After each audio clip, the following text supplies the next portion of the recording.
Rawalpindi police ने अलीमा खान की गिरफ्तारी के लिए टीम लाहौर रवाना कर दी। जराये के मुताबिक थाना सादिकाबाद पुलिस की खुसूसी टीम वारंट लेकर लाहौर रवाना हो गई है। अलीमा खान के वारंट पर मॉल रोड का पता दर्ज है। रावलपिंडी की इंसदाद दहशतगर्दी अदालत ने 26 नवंबर के एहतजाज के केस में अदम हाजिर पर अलीमा खान के नाकाबिले जमानत वारंट गिरफ्तारी जारी कर रखे हैं। मुकदमे की मजीद समाअत 20 अक्टूबर को होगी।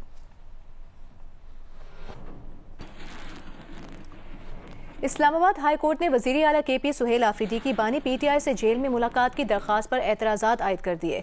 रजिस्ट्रार ऑफिस ने केस 20 अक्टूबर को एतराज़ात के साथ समाअत के लिए मुकर्रर कर दिया। Justice Arbab Mohammad Tahir registrar office के एतराज़ात के साथ समाअत करेंगे।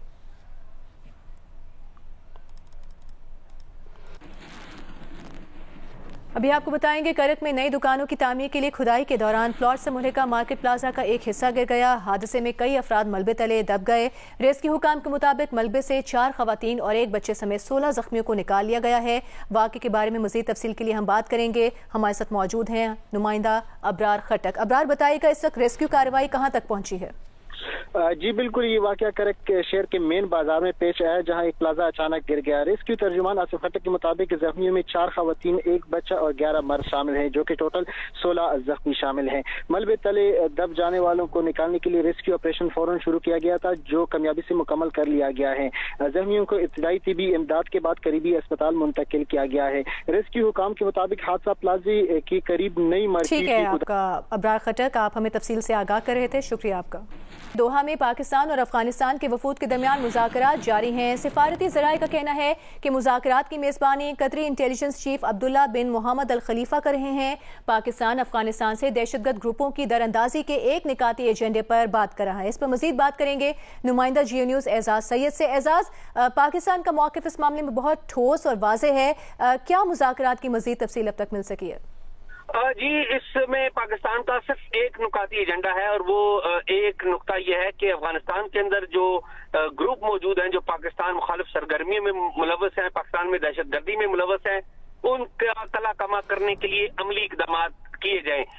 इस सारे मामले की दोहा में कतरी इंटेलिजेंस चीफ अब्दुल्ला बिन मोहम्मद अल खलीफा मेजबानी कर रहे हैं, और तो ये की जा रही है कि कतरी हुकूमत के बाद हुकाम भी इसमें शरीक हो।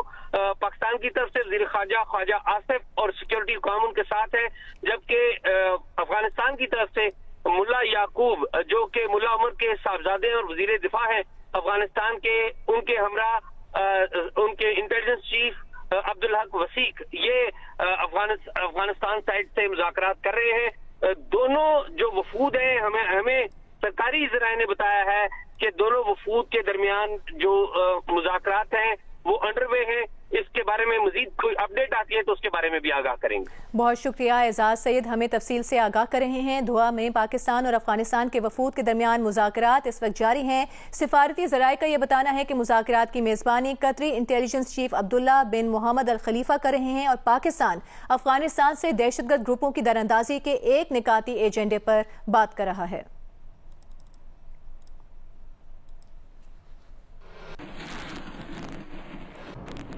फील्ड मार्शल सैयद आसिम मुनीर ने कहा है कि तालिबान रजीम उन प्रॉक्सियों को लगाम डाले जिनकी अफगानिस्तान में पनागाहें हैं। दुश्मन का फितनाल हिंद और फितनाल खवारिज को बतौर हायर्ड गन्स इस्तेमाल करना उसकी बुज़दिली बेनकाब करता है। रिवायती मैदान में फतह की तरह पड़ोसी की हर रियासती प्रॉक्सी खाक में मिला देंगे। काकुल में पासिंग आउट परेड से खिताब में फील्ड मार्शल ने कहा कि पाकिस्तान के खिलाफ जारहियत में नाकामी के बाद भारत रियासती सरपरस्ती में दहशतगर्दी को बतौर तरजीही पॉलिसी जारी रखे हुए है।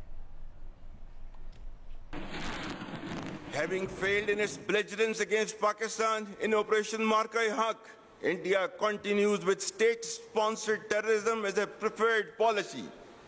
Our adversaries' use of Fitna al-Hind and Fitna al-Khawarij as hired guns exposes its cowering, hypocritical and heinous face to the world.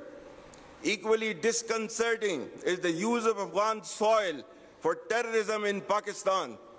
We urge the people of Afghanistan to choose mutual security over perpetual violence and progress over hardline obscurantism. Taliban regime must rein in the proxies who have sanctuaries in Afghanistan and are using Afghan soil to perpetrate heinous attacks inside Pakistan. the law enforcement agencies and the armed forces, with the support of the brave people of Pakistan, particularly of Khyber Pakhtunkhwa and Balochistan, will surely defeat this menace as well.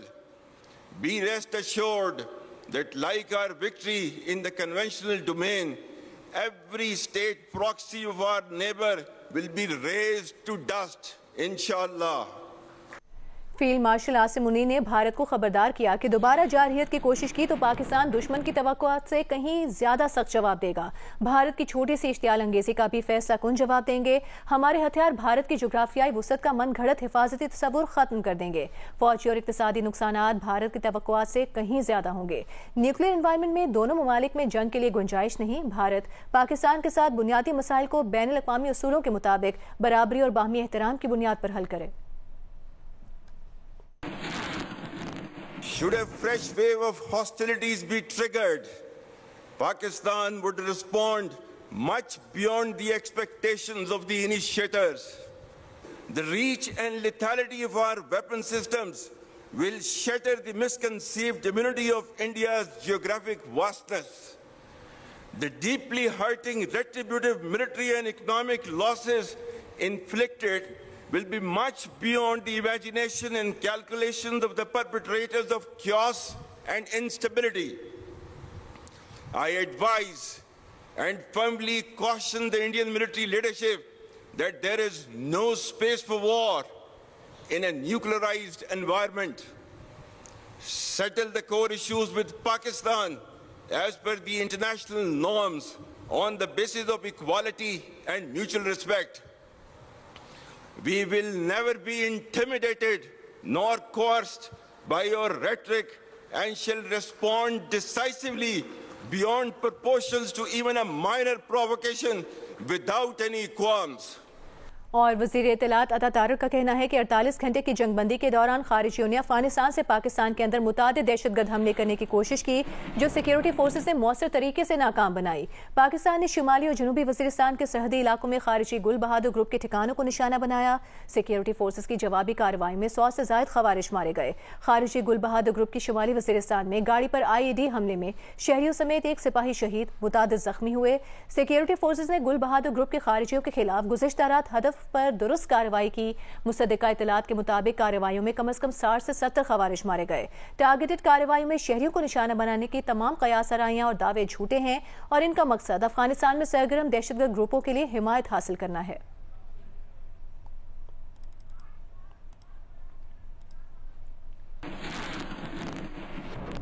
आगे बढ़ते हैं और आपको बताते हैं कराची में सदर आसिफ अली जरदारी और चेयरमैन पीपल्स पार्टी बिलावल भुट्टो जरदारी की ज़ेर सदारत पीपल्स पार्टी की मरकजी मजलिस आमला का इजलास जारी है। ज़राए के मुताबिक इजलास में मुल्क की सियासी सूरत हाल का जायजा लिया जा रहा है। बिलावल भुट्टो ने वज़ीर आज़म से मुलाकात पर अरकान को एतमाद में लिया। सदर जरदारी ने नवाब शाह में इसहाक डार से गुफ्तगू पर पार्टी रहनुमाओं को एतमाद में लिया। इजलास में पीपल्स पार्टी पंजाब से ताल्लुक रखने वाले अरकान ने तहफ़्फ़ुज़ात का इजहार किया। बात करेंगे इस बारे में नुमाइंदा जियो न्यूज़ कामरान रजी से। कामरान, मज़ीद किन मामलात पर गुफ्तगू हुई इजलास में? देखिए, सेंट्रल एग्जीक्यूटिव कमेटी के इजलास में सिंध और पंजाब के वज़ीर समेत साबिक़ वज़ीर आज़म यूसुफ रज़ा गिलानी, डॉक्टर परवेज़ अशरफ और पीपल्स पार्टी की जो सेंट्रल लीडरशिप है वो शरीक है। इजलास का एजेंडा बुनियादी तौर पर 18 अक्टूबर 2007 को खराज अकीदत पेश करना था। और ज़राए का कहना है कि हालिया सिंध हुकूमत और पंजाब बयानबाजी का सिलसिला बिल्कुल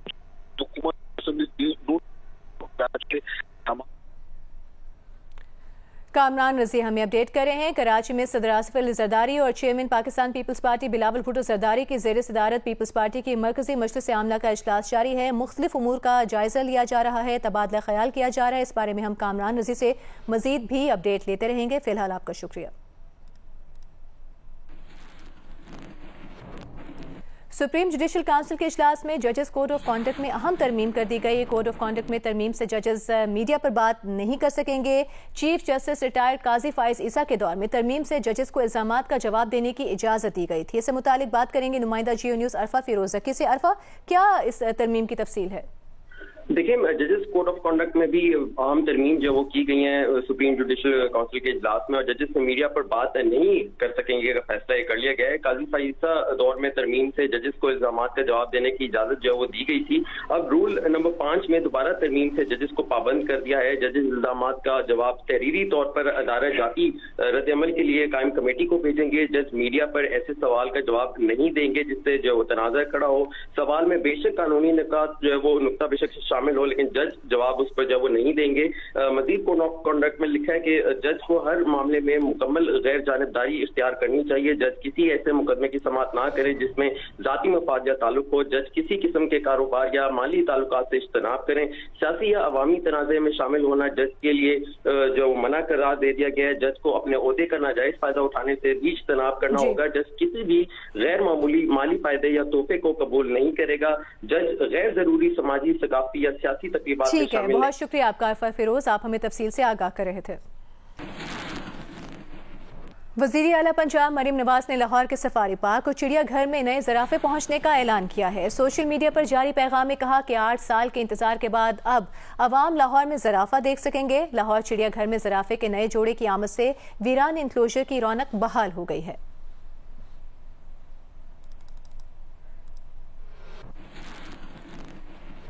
सेहत बख्श और लजीज ड्रैगन फ्रूट दुनिया के चंद ममालिक में उगाया जाता है, लेकिन अब इसकी काश्त पाकिस्तान में भी शुरू कर दी गई है। चीन और पाकिस्तान के माहिरीन ने बाहमी इश्तराक से लाहौर में ड्रैगन फ्रूट के खेत तैयार किए हैं। रिपोर्ट कर रहे हैं सफ्तर अली। ड्रैगन फ्रूट जो दुनिया के मुख्तलिफ खित्तों में उगाया जाता है, अब चंद साल से इसकी काश्त पाकिस्तान में भी शुरू कर दी गई है। 5 साल कबल पाकिस्तान और चीन के किसानों ने इस पर काम किया और लाहौर में भी ड्रैगन फ्रूट काश्त करने लगे। पाकिस्तान में 7 मुख्तलिफ रंगों के ड्रैगन फ्रूट की फसल तैयार की जा रही है। ड्रैगन फ्रूट के लिए मैदानी इलाके ज्यादा मौजू हैं। ड्रैगन फ्रूट एक ऐसा फ्रूट था, कैक्टस की फैमिली से इसका ताल्लुक है, जो कि हर एरिया में बासानी काश्त हो जाता है। और फिर उन्होंने ये ड्रैगन फ्रूट की फार्मिंग स्टार्ट की, जो कि बहुत फास्ट ग्रोइंग पौधा है और 1 साल के बाद जो है वो फ्रूटिंग पे आ जाता है। पाकिस्तान में ड्रैगन फ्रूट की मांग में भी इजाफा हो रहा है। एक मर्तबा काश्त के बाद 15 साल तक पौधे से फल हासिल होता रहता है। इस वक्त लाहौर और कराची में ड्रैगन फ्रूट की काश्त की जा रही है। डिमांड चल रही है, तो आने वाले 10 सालों में जो है इस पे अभी हम खुद चाह रहे हैं कि और फार्म्स लगाएं, और जिस हिसाब से हम बढ़ रहे हैं इंशाल्लाह आने वाले 10 सालों में हम तकरीबन 400-500 एकड़ पे इसको लगा लेंगे। ज़राई माहिरीन का कहना है कि ड्रैगन फ्रूट और इसके पौधे में मौसम की सख्तियां बर्दाश्त करने की सलाहियत मौजूद होती है, इसलिए पाकिस्तान में इसकी काश्त कामयाबी से जारी है। सफदर अली, जियो न्यूज़, लाहौर। पाकिस्तान का पहला हाइपर स्पेक्ट्रल सैटेलाइट कल खला में भेजा जाएगा। स्पार्को तर्जुमान का कहना था कि hyper spectral satellite HS-1 satellite चीन से खला में रवाना किया जाएगा। हाइपर स्पेक्ट्रल सैटेलाइट सैलाब, लैंडस्लाइड्स और दीगर कुदरती आफात की पेशगोई में मदद देगा। सैटेलाइट माहौलियाती तब्दीलियों और खतरात की बरवक्त निगरानी में मावन होगा। चीन के शहर हांगझू से जनूबी कोरिया जाने वाली एयर चाइना की प्रवास में लिथियम बैटरी में अचानक आग पकड़ने से हंगामी सूरत हाल पैदा हो गई। तैयारा शिंघाई में उतार लिया गया। तमाम 162 मुसाफिर और अमला महफूज रहा। हुकाम ने तहकीकात शुरू कर दी।